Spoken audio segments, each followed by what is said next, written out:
მე ვარ გზა, ჭეშმარიტება და სიცოცხლე. მოვედინ ჩემთან ყოველნო მაშრალნო და ტვირთ მძიმენო და მე განგისვენებთ თქვენ.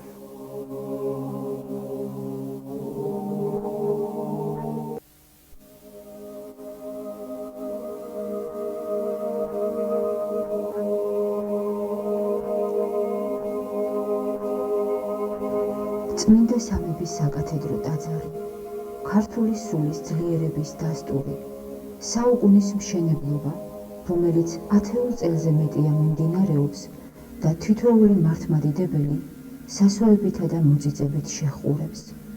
საოცარია, როცა ერი თავისი სიდუხჭირის ჟამს ღვთის მიმართ ასეთ სიყვარულს გამოავლენს.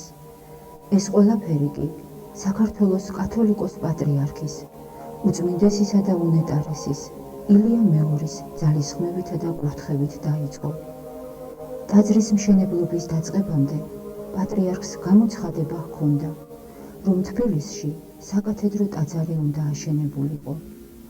1988 წლიდან დაუწყია უწმინდესსა და უნეტარეს მაშინდელ მთავრობასთან მიმოწერა ტაძრის მშენებლობის შესახებ. 1989 წელს კომისიამ ტერიტორია გამოჰყო კათედრალის ასაშენებლად და კონკურსით გამოცხადდა საუკეთესო პროექტისთვის. 100 არქიტექტორის ნამუშევრიდან წმინდა სინოდმა არქიტექტორ არჩილ მინდიაშვილის პროექტი მოიწონა და 1995 წლის 23 ნოემბერს ელიას მთაზე ტაძრის ქვაბულის ამოღება დაიწყო. 3 მარტს კი საძირკველიც იკურთხა. მას შემდეგ იყო უამრავი წინააღმდეგობა, მაგრამ მშენებლობა ერთი დღითაც არ შეჩერებულა. მრავალი ადამიანი მუშაობდა მშენებლობაზე, ხშირად ანაზღაურების გარეშე. ერთხელ პატრიარქს უკითხავს მშენებლობის ფონდის თავმჯდომარის ირაკლი ანდრიაძისთვის, როგორ მიდის მშენებლობის საქმეო. ცოტა ფინანსურად გვიჭირს, მაგრამ მაინც ავაშენებთო, უთქვამს მას. ნუ გეშინია, ტაძარს ღმერთი ააშენებსო, უპასუხია პატრიარქს. ღვთისნებით 2004 წლის 23 ნოემბერს გიორგობის ბრწყინვალე დღესასწაულზე წმინდა სამების საპატრიარქო კომპლექსის ცენტრალური ტაძრის ტრაპეზის კურთხევა კათოლიკოს პატრიარქის კურთხევით შეასრულეს სამთავისისა და გორის ეპარქიის ეპისკოპოსმა მეუფე ანდრიამ, მეუფე ექვთიმემ და მეუფე ლუკამ თანამწირველ სამღვდელოებასთან ერთად. საზეიმო წირვაზე იმყოფებოდნენ მსოფლიოს ყველა მართლმადიდებლური ეკლესიის წარმომადგენლები, დელეგაციები კონსტანტინოპოლის, რუსეთის, სერბეთის, ბულგარეთის, რუმინეთის საპატრიარქოებიდან, ელადის, პოლონეთის, კვიპროსის, ამერიკის ეკლესიებიდან. ყოვლადწმინდა სამების საპატრიარქო ლავრა, ასე ეწოდება მას, რომელიც ნამდვილად ღვთის განგებით, ღვთის წყალობით და ღვთის შემწეობით აიგო 2004 წელს 23 ნოემბერს გიორგობის დღესასწაულზე იკურთხა და ეს კურთხევა მისი უწმინდესობის ლოცვა კურთხევით შევასრულეთ ჩვენ სამმა მთავარმა გურჯაანისა და ველისციხის ეპისკოპოსმა ექვთიმემ, საკარიჭისა და ნინოწმინდის ეპისკოპოსმა ლუკამ და მე სამთავროებასთან ერთად. თავისთავად ჩვენთვის ეს დიდი პატივი იყო. რამე თუ ეს ტაძარი, რომელიც გამოხატავს შეიძლება ესე ვთქვათ ქართველი საქართველოს სახის ქვაში ჩამოქნილს, რომელიც თავისი მნიშვნელობით უწოდება ისეთ მნიშვნელოვან ტაძრებს და 1000 წლეულის მშენებლობებს, როგორიც იყო სვეტი ცხოველი, როგორც თავის დროზე იყო მცხეთის ჯვარი, ატენის სიონი, ბაგრატის ტაძარი, გელათი. ამ ტაძრის კურთხევა ეს დიდი პატივი, რომელიც ჩვენ ხვდა წილად ნამდვილად ღვთის წყალობა ჩვენთვის. სამების ტაძრის მშენებლობაში მონაწილეობდა მთელი საქართველო. მისი მშენებლობა დაიწყო 1995 წელს, როდესაც პირველად ამოიღეს ამ ტაძრისათვის საძირკველი. როდესაც პატრიარქს შეეკითხეს, რამდენი უნდა ამოიღოთ საძირკველი რამდენ მეტრზე, მას თქვა, რომ კლდემდეო. და არავინ არ იცოდა იქ კლდე იყო თუ როგორ იყო. თვითონ უწმინდესმა ბრძანა იქ კლდემდე დავიდეთ. და როდესაც დაიწყეს ამოღება, ჩავიდნენ 25 მეტრზე და 25 მეტრის შემდგომ გამოჩნდა სინამდვილეში კლდის დიდი ფილა, რომელზედაც დადგა ეს ამ ტაძრის საძირკველი და თითქოს მაცხოვრის სიტყვები, რომელიც ბრძანებს კლდესაზე და დავამყარო ეკლესია ჩემი, აი ეს სიტყვები აღსრულდა წმინდა სამების ტაძრის მშენებლობის ჟამს. სამების ტაძარი ქრისტიანული სამყაროს ერთ-ერთი გამორჩეული ძეგლია და თავისი მასშტაბებით მსოფლიოში არსებული უდიდესი კათედრალების რიგში დგას. მისი სიმაღლე 100 მეტრზე მეტია, სიგრძე 70, სიგანე 64, მიწისქვეშა ნაწილის სიღრმე 15 მეტრამდე, საერთო წონა 125,000 ტონა. ტაძარი და მისი მიმდებარე 11 ჰექტარი იქნება ერთიანი კომპლექსი, რომლის მშენებლობა და კეთილმოწყობა ამჟამადაც ინტენსიურად მიმდინარეობს. ტაძარი, ვიცით, არ არის მარტო ეს თვითონ წმინდა სამების საყდარი, არამედ მის ირგვლივ კომპლექსი. იქ არის 12 მცირე ზომის ეკლესია. ეს ეკლესიები არის ცენტრალური ნავი ყოლაწმინდა სამების სახელზე. იოანე ნათლისმცემლის ეკლესია, მთავარანგელოზთა ეკლესია, მოციქული ანდრია პირველწოდებულის, წმინდა ნინოს ტაძარი, 12 მოციქულის ტაძარი, წმინდა ნიკოლოზის ტაძარი, წმინდა გიორგის ტაძარი. ქვევით პირველ სართულზე არის დიდი ტაძარი ხარების სახელობის და ივერიის ტაძარის შემოსასვლელს, ივერიის ყოლაწმინდა ღვთისმშობლის კარიბჭის ტაძარი და ელია წინასწარმეტყველის ტაძარი ეზოში ცალკე მდგომი. არის საცხოვრებელი სენაკები ფერმონაზონთათვის და სამრეკლო, რომელზედაც არის სადღეისოდ საქართველოში ყველაზე დიდი ზარი. ტაძარში მრავალი სიწმინდეა დაბრძანებული. აქ არის ათონის წმინდა სავანეში დაწერილი ღვთისმშობლის სასწაულ მოქმედი, სწრაფლშემსმენელი ხატი, საქართველოს კათოლიკოს პატრიარქის დაწერილი ხატი, საგანგებოდ სამების ტაძრისათვის გადაწერილი და შემკობილი დიდი ზომის სახარება. კათედრალის მიწისქვეშა ნაწილში ხარების ტაძარია, სადაც ღვთისმსახურებას ყოველდღიურად აღასრულებს სქიმ არქიმანდრიტი საბა.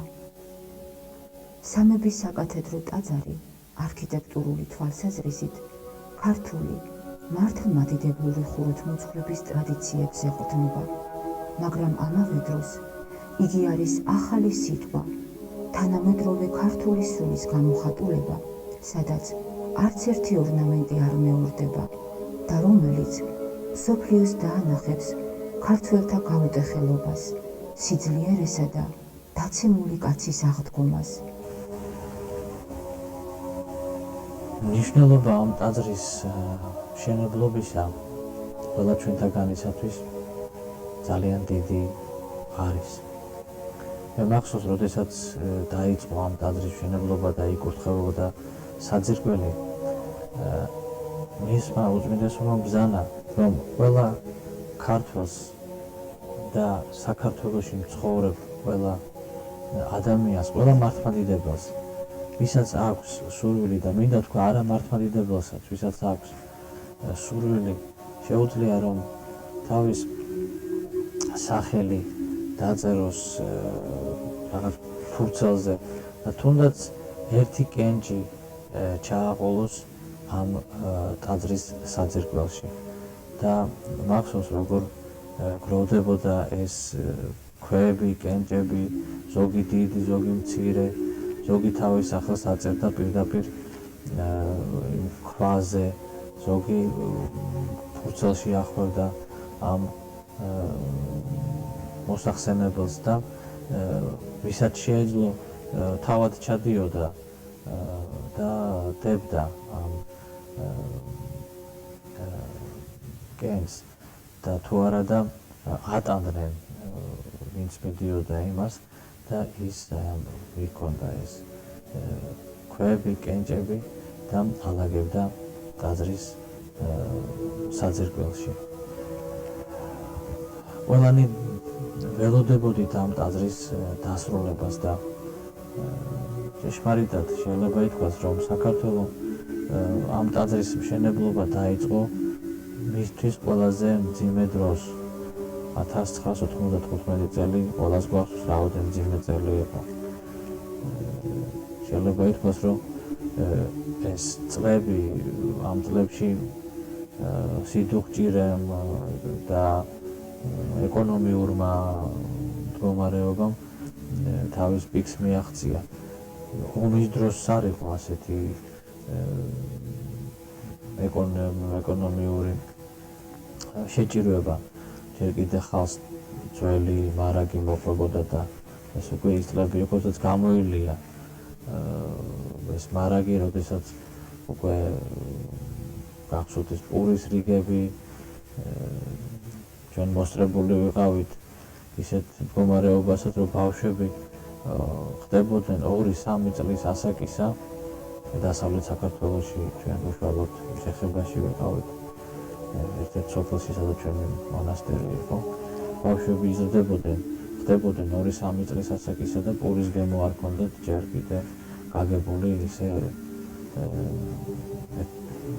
მათთვის საკვები იყო ეს სიმინდის ნაწარმი ღომი და მჭადი. პური არ შეავებოდა და ფქვილი არ იყო. და აი ამ წლებში დაიწყო ამ ტაძრის მშენებლობა და ყველასათვის ეს ტაძარი გახდა სიმბოლო და მოლოდინი აღორძინებისა. საქართველოს ისტორიაში არის საოცარი მაგალითები, როდესაც ქართული სახელმწიფოს გაძლიერებას და აღორძინებას წინ უძღოდა ეკლესიის გაძლიერება და სულიერი აღმავლობა საქართველოს ერისა. ამის მაგალითი არის საოცარი გრიგოლ ხანძთელის ეპოქაში მის მიერ დაწყებული სულიერი აღმავლობა და საქართველოს კუთხეების შეკავშირება უპირველეს ყოვლისა აი ამ სულიერი და სარწმუნოებრივი ერთობით ამან თავისი ნაყოფი გამოიღო უკვე ხილულ შეკავშირებაში და საქართველოს ერთიანი სახელმწიფოს ჩამოყალიბებაში. დავით აღმაშენებელის ეპოქა, რომელმაც მათ დაიწყო თავისი მოღვაწეობა უპირველეს ყოვლისა სულიერი გამტკიცებით თავისი ერისა და შემდგომ ამას მოყვა ერთიანი ძლიერი საქართველოს ჩამოყალიბება. ეპოქა თამარისა. ჩვენ ხშირად მინდა ვთქვა, რომ მივждებთ და თითქოს ვიხსენებთ იმ დროსა და ჟამს, როდესაც ყველაზე ძლიერი იყო საქართველო და ქართული სახელმწიფოებრიობა. მაგრამ მინდა ვთქვა, რომ ყველა დიდ წინსვლას, რომელიც ხდებოდა საქართველოში, წინ უძღოდა სულიერი გამტკიცება და სულიერი აღორძინება ერის და ჩვენი მოსახლეობის. და ამას შემდგომ თავისი ხილული ნაყოფი გამოჰქონდა. ეს ხილული ნაყოფი ჩვენ გვაქვს მაგალითად იმის, რომ გავიხსენოთ ყველაზე მძიმე ჟამსაც კი, როდესაც საქართველოს განიცდიდა დიდ ზეწოლას დრისაგან, მაგალითად დემეტრე თავდადებულის ისტორია, თუ როგორ დემეტრემ თავისი სულიერი ძალისხმევით, თავგანწირვით, როგორ თავისი ქვეყანა როგორ დაიცვა თავისი ქვეყანა და გადაარჩინა და სულიერად შეკრა პირველ რიგში თავისი ერი სულიერად იმ მონდომებით, რომ ერთგული ყოფილიყო თავისი სარწმუნოებისა და ერთგული ყოფილიყო თავისი ერისა და უკვე მის შემდგომი ეპოქა, გიორგი ბრწყინვალის ეპოქა უკვე აი ამ ხილულ ფორმას ღებულობს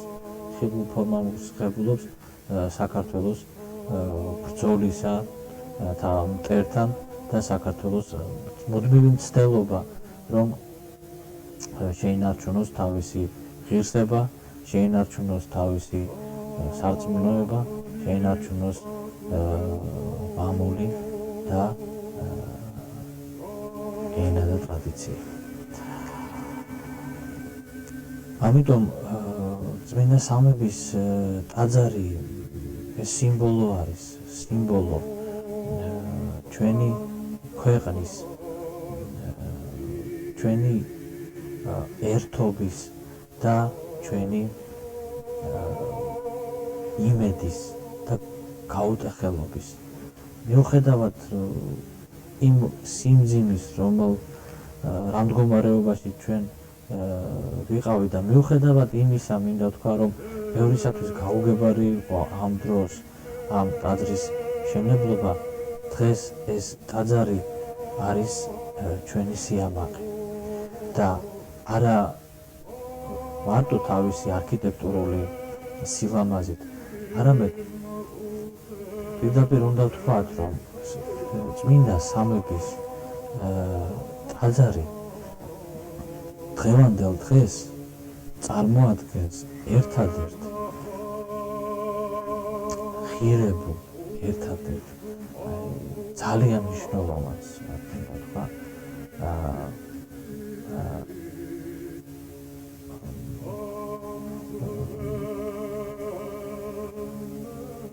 ხასეულობას, რომელიც ჩვენმა ერმა შექმნა ბოლო, განსაკუთრებულად ბოლო 200 წლის განმავლობაში და შექმნა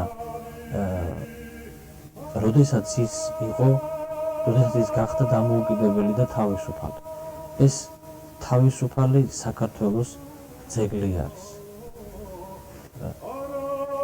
რომელმაც მიუხედავად ყოველივესი შეძლო რომ აეშენებინა ეს საოცარი ტაძარი და ამით გამოხატა არა მარტო თავისი რწმენა, არა მარტო ღვთისადმი აღვლენილი დიდება, არამედ ამაში მან თავისი სინანულიც ჩადო, სინანული ყოველივე იმისათვის, რაც ხდებოდა ჩვენში, სინანული ჩვენი წინაპრების ცოდვებისათვის.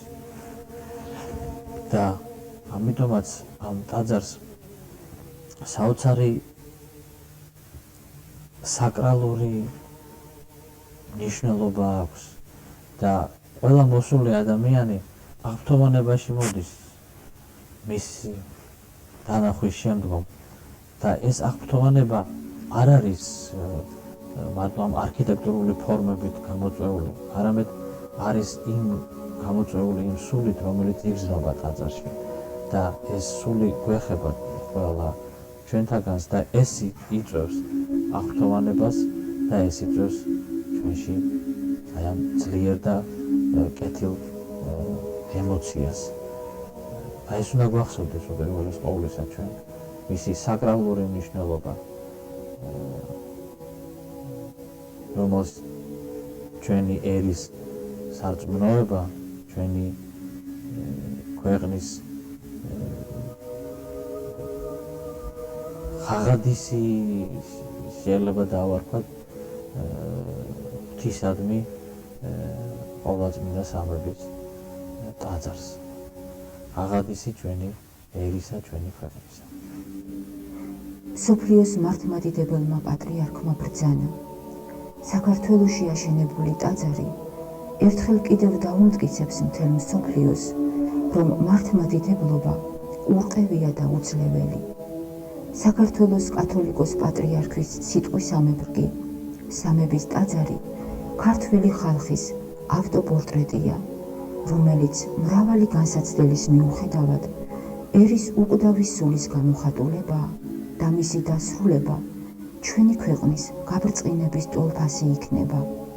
მოვა დრო, როცა საქართველოში მცხოვრები ყველა მართლმადიდებელი, ქართველები, ოსები, აფხაზები ერთად აღავლენენ ლოცვას ამ დიდებულ ტაძარში, რადგან კაცთაგან შეუძლებელი შესაძლებელია ღვთისაგან.